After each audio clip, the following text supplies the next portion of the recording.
You're listening to Honey and Hustle, a video podcast that inspires the dreamers, creators, and hustlers to make a business from their passions. I'm Angela Hollowell, and I'm a visual storyteller based in Durham, North Carolina. I sit down with creative entrepreneurs, nonprofit founders, and small business owners as they share their stories, the lessons they've learned throughout their careers, and how they've worked to make a positive impact.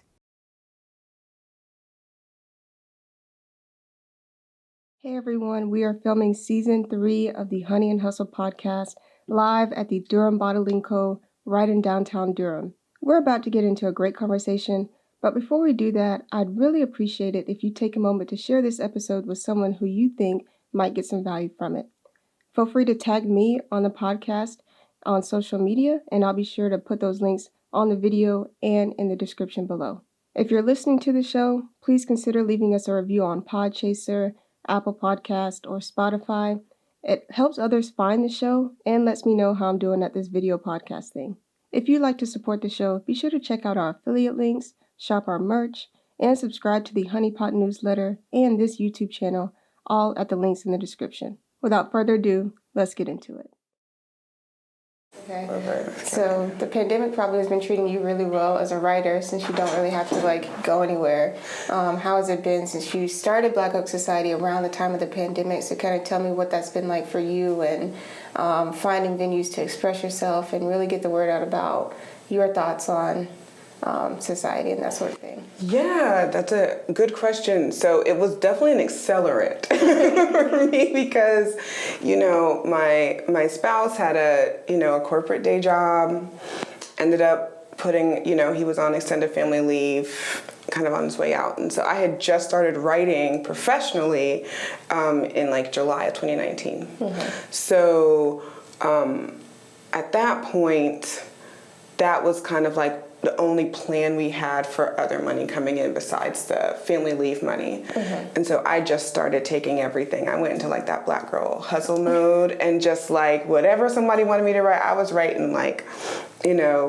business columns. I was writing articles. I was writing, reporting pieces, anything that someone would let me do. And the great part about that is it was a ton of practice. Mm-hmm. So I got to work with a lot of great editors, the folks at Scalawag magazine, which is based in Durham, mm-hmm. Walter magazine in Raleigh, the Carolinian, which is a historic black newspaper in Raleigh as well, and a lot of other folks who really just helped me become a better writer and also to realize what I wanted to be writing about. Mm-hmm. So by the time I started thinking about Black Oak Society, I realized that I was gravitating more towards these stories about Raleigh's Black history. Mm-hmm. And that was kind of the outlet that I wanted to really express that. Mm-hmm. I would say since moving here, I moved here May of 2019. Okay. So I haven't been here very long at all. Yeah. And Durham, of course, has this very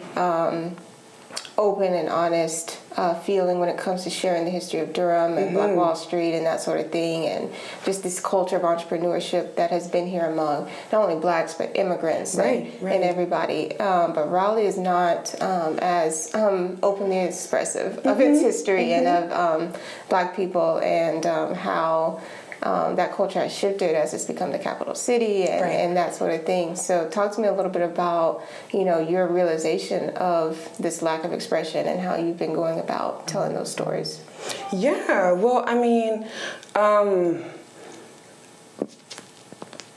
I don't want to be really corny here, but it was a tough acorn to crack, Raleigh is really hard to get into. And I think you said, beautifully, Angela, that it's a capital city. And so a lot of the black history of Raleigh is tied into the government history of Raleigh. Mm-hmm. And it's hard to kind of untangle that stuff when folks don't want to have all this stuff out there. Mm-hmm. And so I made a really good friend around November of 2019. His name is Mr. Joseph Holt Jr., who he was one of the first children to attempt to desegregate Raleigh city schools, which was the public school system at the time. And I became really good friends with him, and he was just this repository of all of this history. And it really kind of opened my eyes to know that the stories are out there, but people really want to tell their stories, and they really, really want to be heard. And so I was able, through my work as a journalist, to like go to people in the community, in these like historically Black areas and neighborhoods that were so quickly gentrifying and changing, and people losing their homes and moving, to really talk to them about what they wanted to say. Yeah. And so that really became that focus, and that's where I found the most information and also the most support. You know, those folks ended up becoming huge supporters of the magazine and of my work outside of Boss. But yeah, it was really about finding who wanted to talk about it, because not everybody wants to talk about this stuff. But once you find it, it's like you're kind of in, and then everybody wants to like come to you because you're the person that's sharing this stuff. Yeah. I think that it's been interesting to see the rise in storytelling, specifically untold stories, minority-owned stories, and that sort of thing. And I think there is a reluctance, even when the stories are kind of like by the community, for the community, there is that reluctance of like, you know, I don't know if I want my name associated with that. And I think part of that too is, you know, could be attached to economic status, economic class. Absolutely. A lot of people are like, you know, I already may not have a whole lot to give now, and I don't have a lot to lose, and I don't want to lose what I have. Absolutely. And so, you know, when we talk about tough topics like gentrification, you know, for people who maybe that was their way of trying to accumulate generational wealth, and now that's gone because they're being priced out, or, you know, certain things as it relates to the workforce, which is a really big topic right now. Yeah. And ownership of commercial spaces by Black-owned businesses, just all these things that could really negatively reflect on someone and negatively impact someone who shares their story. Like, there is that reluctance that is there. So how have you been able to navigate that type of really just distrust of media and journalists? Yeah. I mean, it's definitely real, and it's something that I definitely learned through trial and error. But I think what I had working for me is like a real genuine curiosity. So I really, really wanted to hear what they had to say. And whatever that was, I didn't feel so much that I had to get a certain story out of them. I wanted to hear the story that they wanted to tell me. And so that is what helped me establish trust. And I think the other thing was like, I'm a Raleigh girl. I was raised in Raleigh. I've lived here since I was 3 years old. And so that is a part of it. Being a Black woman is definitely a part of it. And I promise people, and this is kind of against like J school rules. I'm so sorry. No, Jesus it's okay. Christ in heaven, why? Why is this happening? Okay, sorry. No, it's okay. I mean, it's kind of against the J school rules to like, you know, let people read certain parts of the article that you're writing about them. But when it comes to my elders, you know, like the elders of the community, my loyalty is with them.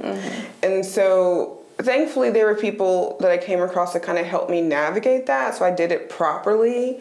But regardless, like that was where my values were like, I want them to feel 100% about what I'm putting out into the world when it comes to represent them, because that stakes are so high. You know, there are opportunities and access and resources that could be blocked because of, you know, kind of interpreting something the wrong way, or it's really important, I think, also people getting the credit they deserve. And so there's one instance where I was writing a story and one of the subjects was like, no, this person was not involved in this way. It was this person, and this is the name that needs to be put in association with this action. And this is like the most eyes that a lot of these stories have ever gotten, you know, up to a certain point. And so it is really important to make sure all the facts are straight, the right people are getting the respect and the clout and the recognition that they deserve for their work. And a lot of people aren't even around anymore. And so it's really just kind of like, a lot of people were kind of carrying this almost like a promise, a dedication to the people that came alongside them and before them, like, I promised to make sure that this person was remembered, and this is an opportunity to get their name out there, so it's got to be right. And all of that stuff is like, I think the stuff that maybe sometimes white journalists don't think about when they're coming into the community, that these stories are not just you know, they're not, everybody's story is important, but sometimes when you go through life so ignored and unseen and even like repressed and oppressed, you know, as far as your voice is concerned, that when a story is able to break through all of that, there's a lot of expectation behind it. And how it should be presented. So that, I mean, it's just the way it is, and I'm thankful that I've been able to tell some of those stories. Yeah. So let's talk about ownership of stories, right? Because you kind of very clearly stated, like, journalists, you know, typically do not allow people, the subjects of their stories, to read the story before it is finished. But you're like, you know, I'm breaking that rule because my loyalty is not to a paper, it's to these people, right? And we want to respect their time and respect their stories. But this isn't to say you couldn't tell a story about a white person or a white person can't tell a story about a person of color, but there has been some concern over exploitation. There has been some concern over a lack of cultural relativity when it comes to telling certain stories. So could you talk to me and the people listening and watching a little bit about your perspective on how, like, interracial relationships has played into a lot of these conversations that are coming to the forefront of media and journalism now that we really haven't seen up until this point. You know, it was just like a story was told by somebody featuring this other person. It wasn't really a conversation about why this story was told a certain way because it was done by this person and this subject was of this culture that maybe they weren't as in tune to. Right. That's an excellent question. And I feel like there's a lot of practices and like intellectual theories within Black academia that is rooted in impact, right? And so it's not just about, like, you know, studying James Baldwin and studying the syntax and why he chooses these certain words and everything. Like, everything is so contextual. And so when you dive into, like, James Baldwin and you start digging, it compels Black folks most often to action. I mean, I think James Baldwin is amazing. I think he compels a lot of people to action, but especially us, it's like, okay, like, what are we going to do with this? And I think that traditional journalism is not created in that way from that standpoint. And so the story is the objective. So it's just about getting the story out there and getting people's eyes on the story, of course. But it's not really about the community itself, where the story comes from, is not in the forefront of a traditional journalist's mind. And I feel like that is, it is changing, thankfully. There's some really great different organizations and journalists and publications that have really kind of spearheaded the idea of, like, solutions journalism, activism journalism, and so forth. But I think in particular when it comes to almost like cultural competency around storytelling, I think folks' eyes are opening to the fact that I think one of the moments that it really busts wide open for me was the insurrection.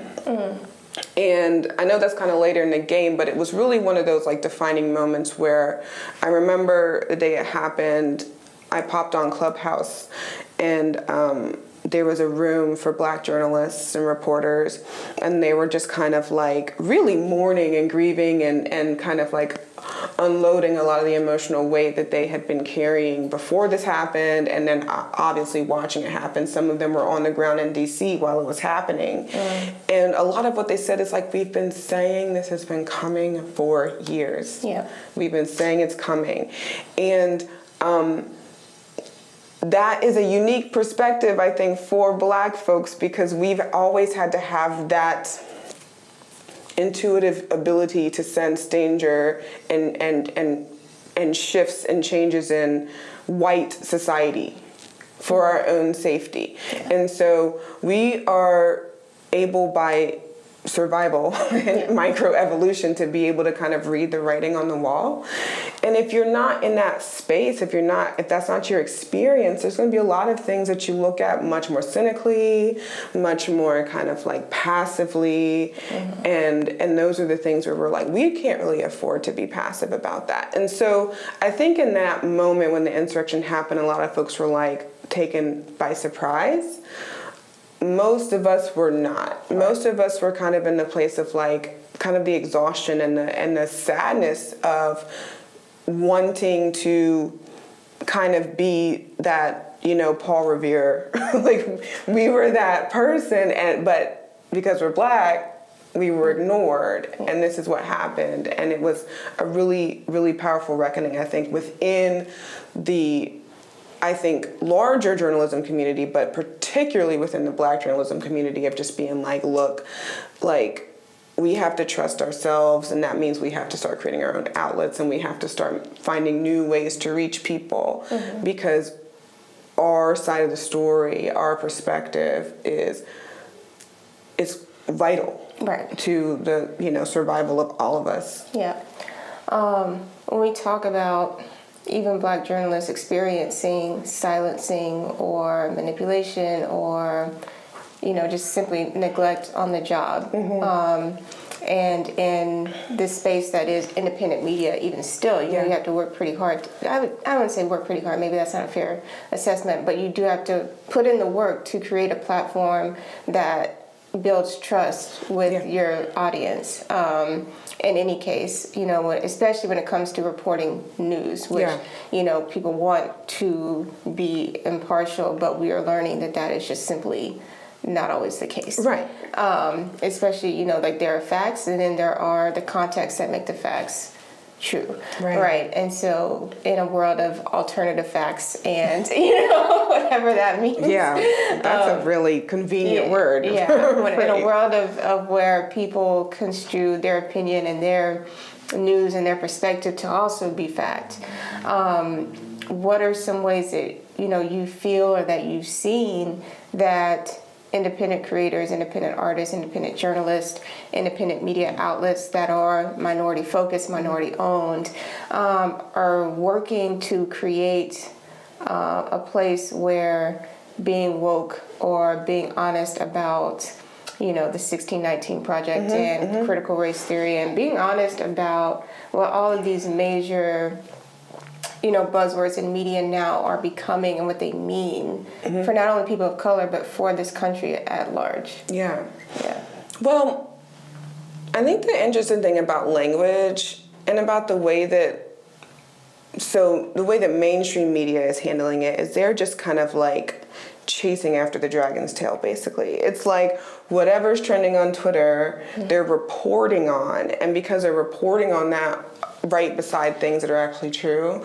There's I don't remember what the essay is, but Toni Morrison talks a lot, did an essay about this, where the way that news is packaged, especially on TV, and when you have a bunch of different stories kind of put together side by side, so you have, like, of course, top of the hour, a Black man knocks over a convenience store. That's always kind of like one of the first things you see on, your local news. And then beside that, you see the latest traffic accident. And then beside that, you see something happening at the White House. And all those things are beside each other. And so that is communicating priority and communicating importance and communicating, like, the most kind of significant impacting stories that are happening right now. And so that's very biased, first of all, of course, because, there's a lot of messages there that don't really pertain to anyone or can be easily misconstrued. And so you have that type of behavior around these words like woke, and so you see woke as trending, and so they spend all this time usually talking to the wrong people, but kind of like, what does this mean, and is it good or bad, and et cetera, when, like you said, the objective is truth. Yeah. The objective was never unbiased news or objective news. The purpose of the news is to tell people the truth. Right. And so I think what's happening is a lot of Black storytellers and journalists and just journalists of color in general are kind of like abandoning the idea of a biased or unbiased kind of like balanced news situation, and they're just like, it's that none of that really matters. That's a construct by a dominant culture that decided what balance meant. Balance is not like some balance is not an objective concept. Somebody decides what balance means. Yeah. And the dominant culture decides that balance looks like what I just said before. Right. We know that that's not close to any of those things, and so we just are like, okay, we're going to tell the stories that are truthful, the stories that are most impacting for us and our communities. I think the localization and even the micro localization of news is something that's really powerful and happening right now. And the different ways the news is being disseminated so people can have the information they need. So via texting, via TikTok, things of that nature. And really just like we're kind of creating, it's a full circle moment because we're creating our own way. So it's a very, very innovative, fast-paced kind of moment right now, but it's also very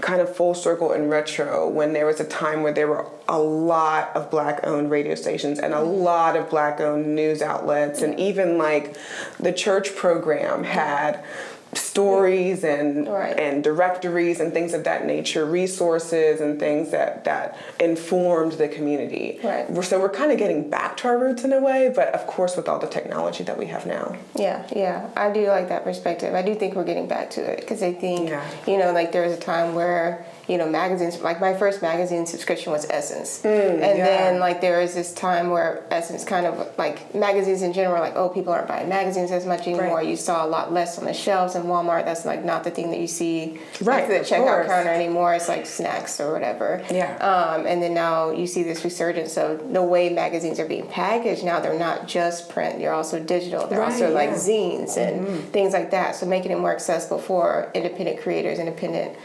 journalists to get their media out there. And then now podcasting, of course, I think.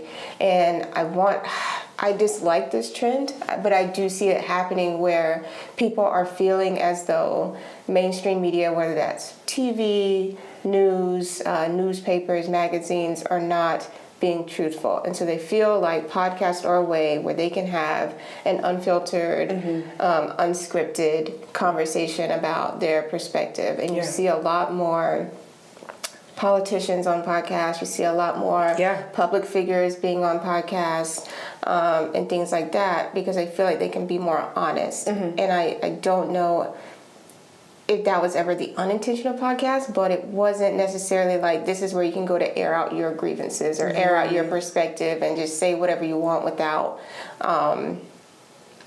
repercussions and without consequences. And we're seeing that kind of reckoning happen as well, where people are going to these independent platforms and hoping they can say what they want, no matter the level of truth, and nothing is going to happen.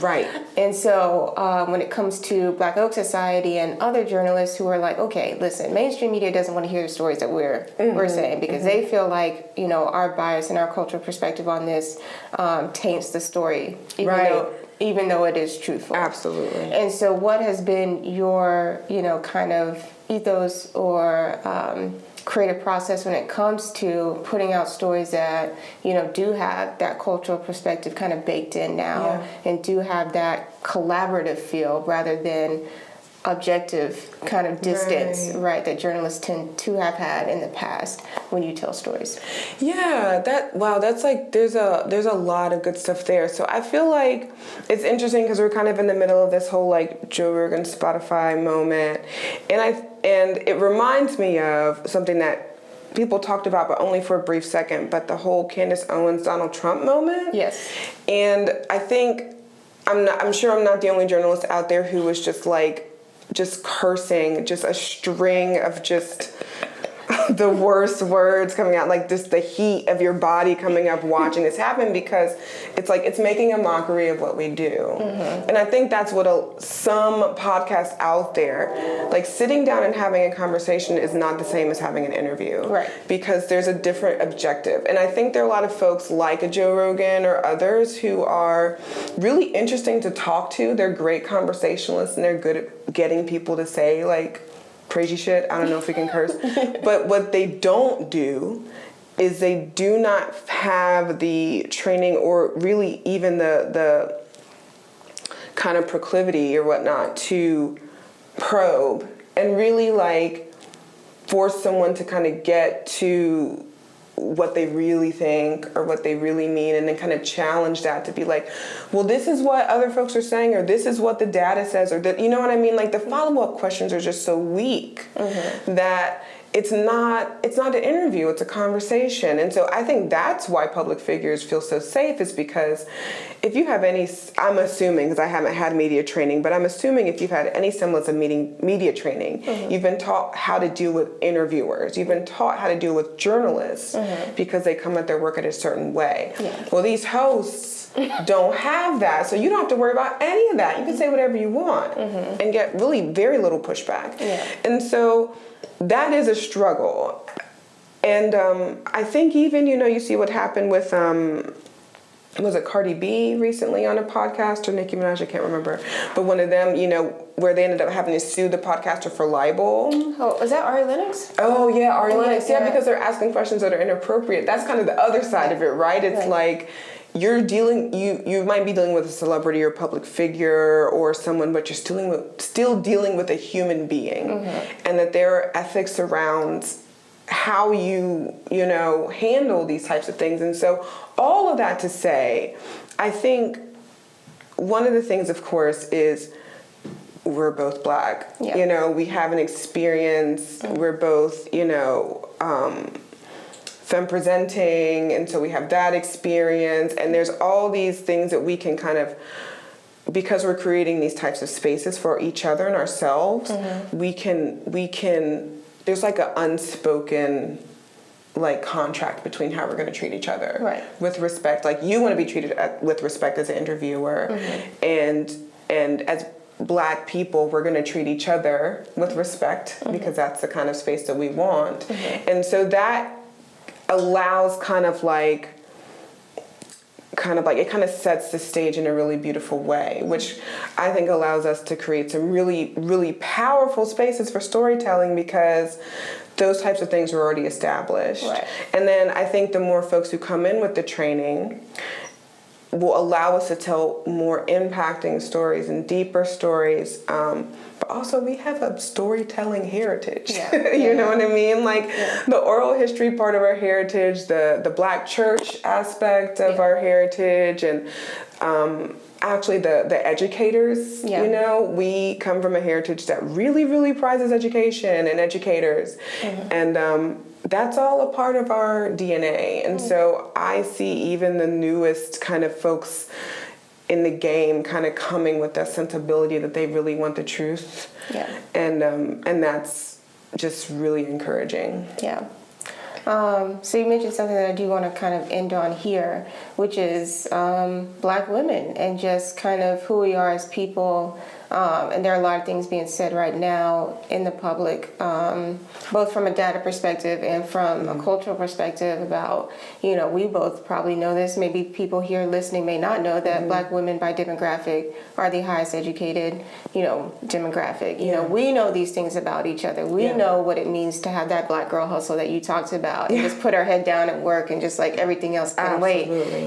Bills got to be paid, food needs to be on the table. We know that grind, and we know that innovation that breeds from struggle or just striving for greater or for stability or for whatever it is that we want in this life. And so, but other people, and it's just unspoken. Like I didn't have to ask you to explain, well, what's the Black girl hustle? I didn't have to ask you. I didn't have to ask you to explain this because I get it. But, there is a whole country and world out there that doesn't get it.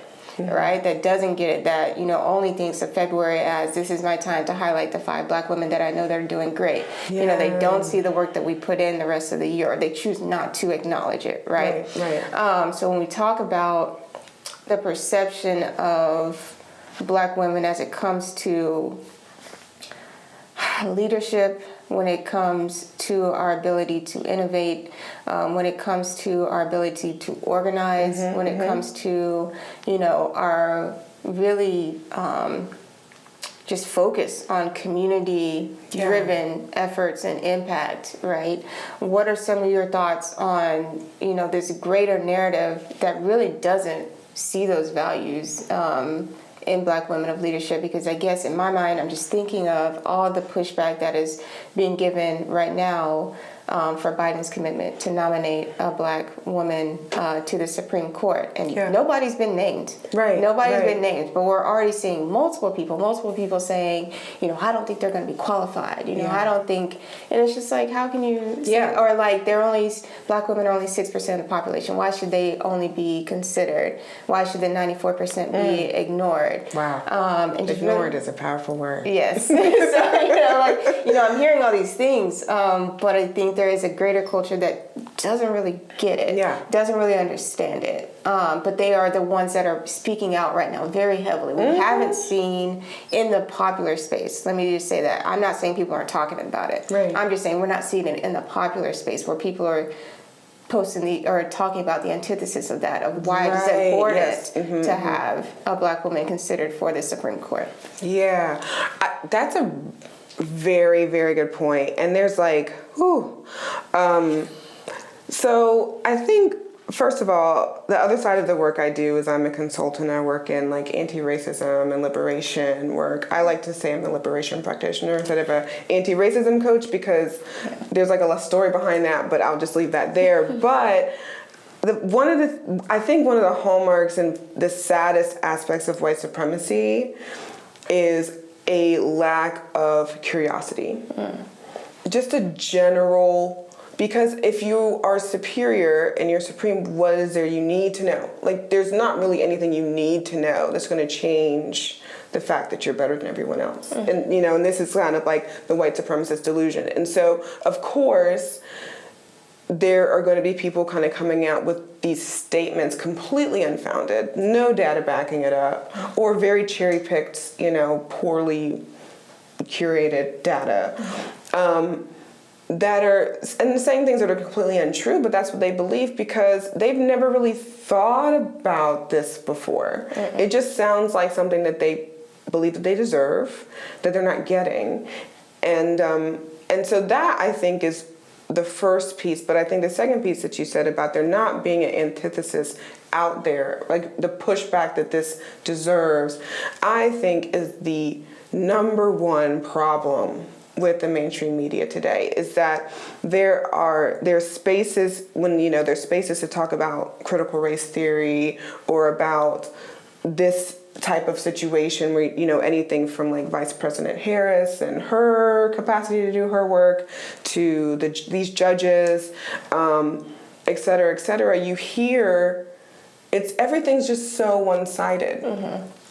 And it forces people to battle against straw men, because what really should be said is that none of this is true, and the reason why you have a problem with it is because you're a racist, and that's the only reason. There's no other reason. This is a you problem.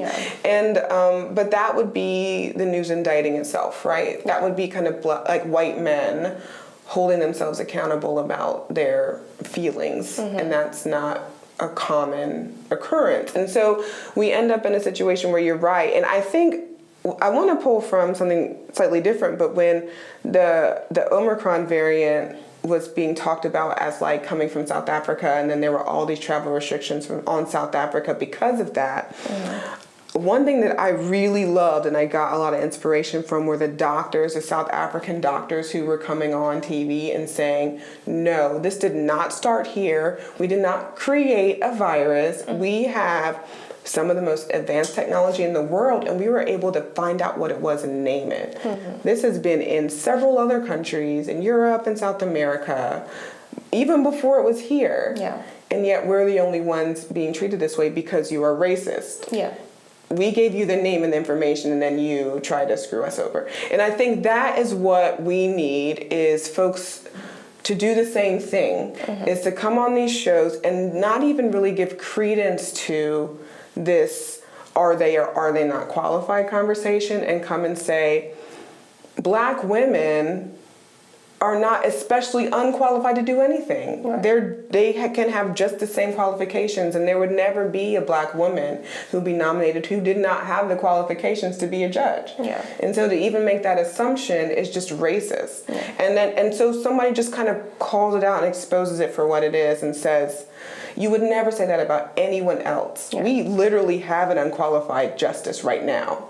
We had an unqualified president. Right. I mean, Amy Coney Barrett never heard a case No. as a judge. And so why are we talking about qualified and not qualified? I mean, that's the kind of thing that I would like to see pulled out instead of, kind of the conversations that we have right now. Yeah, for sure. I agree. I don't know. I could go on a whole spiel, which I won't do because, but... Got to keep the blood pressure down. Yeah, exactly. I think I have to come to terms with that every time I turn a camera on, every time I walk into a room, that, until somebody knows me personally, this is probably what's in the back of their mind, right? Mm-hmm. I think, a lot of the cherry picking as well comes from, well, I have Black friends, I have Black neighbors, I have Black people that I work with and that I respect. So even then, when people are ignorant or negligent to acknowledge their own bias and own perspective on life and perspective on race and perspective on people that do not look like them or act like them or have the same economic class as them or social class as them, it is a recognition that their perspective is going to be limited by what they know. Yeah. Right. So going back to that lack of curiosity of you're saying these things because you really haven't taken the time to even talk to maybe the one Black person that you do know about this. Right. There hasn't been that conversation. You're just spitting from your perspective and not really facing the repercussions of that. So absolutely. I think that's a gap in the journalism market that I would love to see filled very quickly. Yeah. So, right out there. Please. Yeah. Well, thank you so much for talking with me today. How can we find Black Oak Society for people watching and viewing? Yeah, so www.blackoaksociety.com. It has our blog there. It has our shop there, so you can get all the magazines that have come out thus far, some merch, etc. Mm-hmm. You can follow us at Black Oak Society on all the platforms. Well, not all of them. I don't know how to work Snapchat. I'm 35. But on Instagram and Facebook, we are there. And we have some really exciting things coming up. Working on our 6th issue. We have an art exhibition, our very first, coming out in May. Okay. And we also are starting a podcast. Nice. So, yeah, next month. So just kind of follow us, turn on notifications, because there's going to be a lot of stuff coming down the pipe soon. Nice. Super excited. Thank you again so much. I appreciate the blue hair and the shirt. I just appreciate a Raleigh designer. You can get it at Target. Target's not, paying me, unfortunately, but go rep Raleigh. Thank you again so much. I really appreciate it. Thank you. Okay.